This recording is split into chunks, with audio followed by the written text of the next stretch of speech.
U vremenu sve češće pojave bijele kuge, u selu Koprivna kod Oštre Luke ponosni su na sve veći broj djece. Zahvaljujući porastu nataliteta, ova područna osnovna škola svake godine bilježi povećanje broja učenika. Ove školske godine školu je upisalo 26 učenika. Nastavu pohađaju i srpska djeca iz sela u susjednoj federaciji BiH. Koliko je udaljeno tvoje selo? Pa otprilike 6 km. Kako dolaziš svako jutro? Svako jutro dolazim auto. Ko te dovozi? Pa na servisi se mijenjaju. Moj tata prvo, pa onda tate od mojih drugara. I nikad ne propustite nastavu? Ne. Udaljeno je 2 kilometra, vozi me tata ili od drugarice mama. U ovom odjeljenju imamo ukupno 9 učenika, u prvom razredu imamo 5 učenika i u drugom razredu imamo 4 učenika.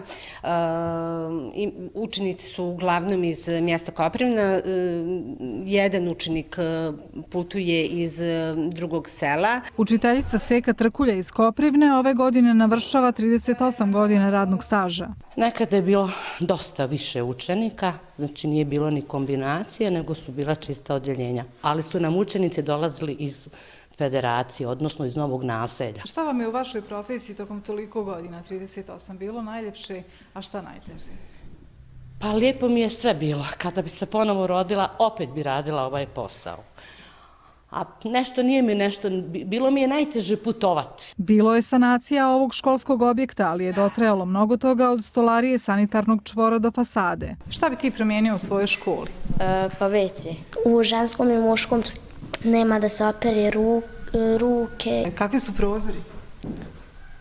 Pa neki su pokvareni. Uslovi u školi su zadovoljavajući, znači, ali u svakom slučaju bi bilo jako dobro da se uradi nešto po pitanju stolarije, sanitarnog čvora, podova i izolacije uopšte. Zahvaljujući donaciji Vlade Srbije od 50.000 evra, uskoro počinje obnova ove škole. Ohrabruje i procjena da će škola i narednih godina imati sve veći broj đaka. Imamo dosta roditelja koji rade vani, rade u Sloveniji, rade u Njemačkoj, ali su im porodice ovde i imaju po 1-2 djece, eventualno i 3.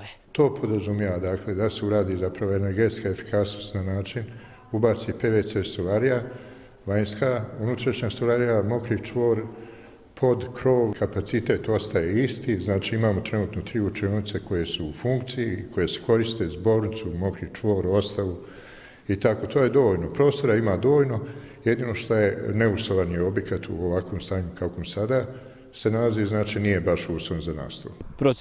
Nije procjena, su podaci da će biti od 1. do 5. razreda 46 đaka.